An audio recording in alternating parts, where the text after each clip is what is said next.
So, good start, 3 points. Has there been a different feel about the place this week, or has it felt business as usual to you? Just business as usual, to be honest. We consistent with our work Monday, put the good and the bad, show the boys a bit of individual work, and then we crack on to the next game, really, to be honest. So obviously makes the week a lot more enjoyable when you've got 3 points.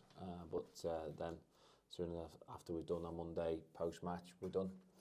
Your post-match interview, you said about certain areas you thought, well, we can do better there. Was that the immediate focus this week on the training ground? Do you go straight to the areas for improvement, or how does it work? Yeah, listen, we're a new squad. It's going to take a lot of work. It takes more than 7 days, more than a pre-season programme to get what we need to do, and then we need to get better at what we do, and we need to layer things up as well. So there's a hell of a lot of work to go into that. So that's always ongoing. We quickly move on to the next game. Focus on that, to be honest with you, and work on what we haven't quite done well in the last particular game. How does it feel to be going back to Port Vale? Listen, great rapport with the supporters and the people there. Some great, fantastic people. Had success there, some great memories. But they'll know me very well. I've been back before, and I'm going there to do business. To try and win the game. So it's always nice to go back and thank the supporters for the support they gave me while I was there. But then we focus on the game and try and get another win. Not that you need it. Does it give you any extra motivation to sort of show your old fans what you're still about? No, I want to win every game. I want to win everything that I do. Even when we're in training, I want my teams to win the small-sided games, the games we play. Just want to win. So for me, that the focus is that. Obviously, there'll be a few teams I'm going back to this season that I've managed before, but for me, it's business. We working hard, that we concentrate on a lot of things, and a lot of work that we do is on ourselves and how we can improve and how we can get better. Obviously, we respect all the oppositions that we actually play. Port Vale are rumoured and tipped to be right up there. They've got a good squad of players, but like I said, the focus is going to be on ourselves and how we can try and go there and get the 3 points. And Port Vale have started obviously with a defeat off the back of a relegation. How does that impact how they might be feeling for this weekend? And is this a sort of chance to maybe strike when their confidence is a bit down? Yeah, I think it's a little bit ridiculous to be speaking about, just because they've lost one game. We've just won one game. That's all it is. It's going to take quite a bit of rhythm and games to get the flow of the season flowing.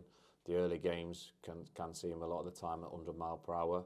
Obviously we're trying to pick up as many points as those early games as we try and get rhythm and the squad together. But I mean, if people are judging after one game, we are struggling in our business at the minute, isn't it?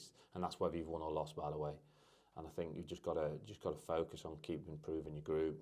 John's a manager I've got massive respect for at Port Vale. He's a great guy. He'll get them well organised, and they'll certainly be challenging the top end of League Two. But for us, like I said, we've got to go there, concentrate on our own business, and try and get the improvements and see better things that we didn't quite get right in that first game. Any news on the injury front to bring us ahead of the weekend? Yeah, plenty. What about... I'm not being facetious, but I'm not one to go and do injury reports. I'm happy to ask, I always say this, I'm happy to answer all questions after a game why players missed out and whatnot, but I'm not going to do other people's jobs for them. If 1 or 2 players are missing and stuff like that, they can guess that right up until they get the team sheets. Completely fair enough. I do still want to ask about 𝗦𝗢𝗪𝗍. You talked about him a bit last week, and it kind of links into whether or not you're looking to sort of get a reinforcement in that area, in the goalkeeping department. Is 𝗦𝗢𝗪𝗍 sort of going to be in the running in the foreseeable future, or is he still quite a while off? Luke's in light sessions on the grass, which is a great sign. It's something we're monitoring. Obviously, we're a couple of weeks away from the deadline day, so we'll see how he goes over the next week or so. The perfect world, we get 𝗦𝗢𝗪𝗍 fighting and competing for the goalkeeper spot, but we'll have to see how things go over the course of the next couple of weeks. Because if you do get 𝗦𝗢𝗪𝗍 back in a time frame that you want, they're 2 really good goalkeepers to be competing for that number 1 spot, aren't they? Yeah, and that's what you want. You always want competition for places. I've always said this with my goalies: no one's right to be given the number 1. You've got to earn the number 1. You want competition for places in every position. Harrison's had a good start, clean sheet. Obviously, Saturday he's looking to build on his performances, and obviously getting somebody like Luke back would be a massive plus, and if not, getting some competition in the building to make sure everyone's pushing. Last time we spoke to you, you said you wanted a few more players through the door in the transfer window. Are you any closer to recruiting, to bringing in any extra bodies? Like I said, in a perfect world, I would like to bring in another 4 or 5. We don't live in a perfect world at times. We'll just keep working hard on that front. Maybe 1 or 2 players moving will obviously help that situation, but I'm happy with the squads at the minute. I'm happy with the support I've been given from the board, and you know, we keep focusing and keep tweaking at the windows. You know, I've said this along phase 1 of the recruitment. You know, it's been a lot of change, been a lot of different faces come into the building. We've still got work to do, but recruitment will always be ongoing. You know, once we get this phase 1 out of the way, we'll be looking and working on phase 2, because you've got to keep trying to get ahead of the game to make sure that we're getting all our irons in a basket, shall we call, ready for future windows. Are you mentioned there about outgoings. Are you expecting players to leave Tranmere before the window?